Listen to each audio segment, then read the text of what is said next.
Hello, today is June 25th in the morning, and I just wanted to give you an update today on today's video of how much these Brichardi have dug holes and caverns in the tank here. So I was going to highlight a few of them that I can see. This is the very left end of the tank, and as you can, this all used to be flat. As you can see here, they built up a lot of gravel on the left, and in the center here, they dug up they dug underneath the rock there, and I'm not sure where they're breeding. I still haven't figured that out yet. There's a big rock pile here, so they can be breeding anywhere. But there's still there's up here there's you can see there's I think there's still probably pushing 30 to 40 fry in this area. So and let me find the next spot and I'll show you that one. Okay, here's the next spot. Now this piece of wood used to be sitting flat on the gravel, and as you can see here, especially on the left portion, they just dug out that whole section. We're talking like 2 inches down from where it used to be, and I'm not sure why they do that. I don't think they breed in there, but nonetheless they've dug out a huge hole there. It looks flat, but I'm not sure why it looks flat, because I know that was when I first put that piece of wood in there, it was flat against the gravel. So and this is pretty much right next to where the hole is over here that I was talking about before on the left hand side. And then I'll move over here to the Texas Holy Rock, and I'll get a better look at that next. Now, as you can see here, that this plant, for example, here in the front, used to be almost flush. I forgot the name of the portion of the plant where the leaves grow out of, but that used to be pretty much flush with the gravel, and they've dug that out, and they've dug out sections of the rock that you can kind of see there in the back there. They've dug out quite a bit of gravel there, and just amazing how much they dig. They love to be diggers. I think the next spot I'll move over to right now is going to be the conch shell.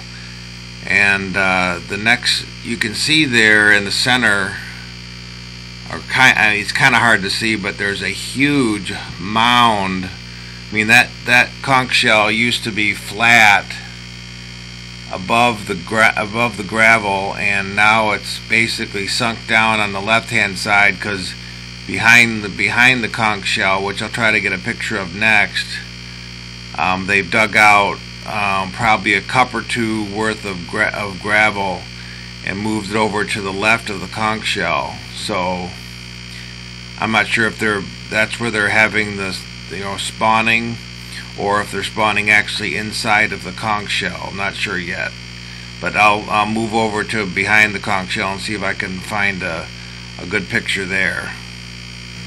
I think this is the best view. I tried different views of it, but this seems to be the best view of the hole behind the conch shell. The rest of it's pretty much hidden by the rocks and stuff like that. But yeah, that's the biggest. That's one of the bigger holes. Now I'm going to move over to this next spot, which is amazing. They've dug this shell almost to the ground. This used to be, once again, flat or on top of the gravel, and they've dug down to probably an inch or two, more like 2 inches, down to the point where it's almost at the glass of the bottom of the tank, and I'm not sure why that's the case here. They just like to dig, so to speak. Now the next spot I'll look at here is underneath this rock here. This is on the right side of the tank, and that used to be, once again, like I said, you can see this big pile over here to the right corner of the tank, and they dug out underneath that rock, so now they can swim underneath it. And I'll move over to the right hand side here in a second to show you how much of a hole they've dug there. It used to be down to the glass, and I'm not sure why they're doing this, but they just like to. I know that this species likes to dig a lot, like a lot of cichlids do, but when I do take all the decorations out, I'll kind of put things back to normal, if you want to call it that. Normal for me, abnormal for them, and let them start digging again. Okay, here's I think the last video I'm going to take here in this series. You can see here that down there in the middle of the video screen is the glass of the bottom of the tank, and you can see all the roots of the plant. And here's, by the way, one of the plants I cut off a little while ago, and you see how it's resprouting again, which is another point there, that these plants grow really well there, even though most of the roots are now exposed. Based upon all the digging that the cichlids are doing here, the Brichardi. So anyways, that's it, and all the best, and God bless. Bye bye.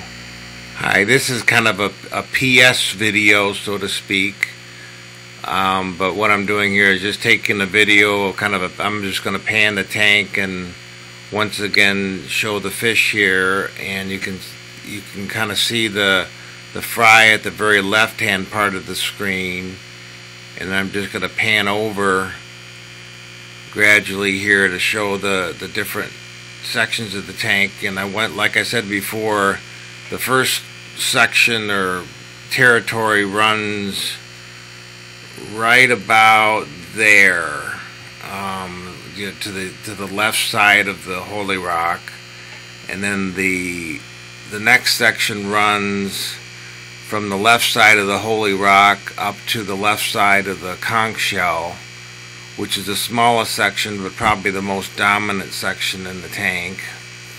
And then the third section, which you can see a lot of fry there, down there in the bottom now, they finally bred, but that runs from the left end of the conch shell all the way to the right end of the tank. And so that kind of gives you an idea of the fish. I just fed them, so most of them are out now. Sorry once again about the reflection in the window there.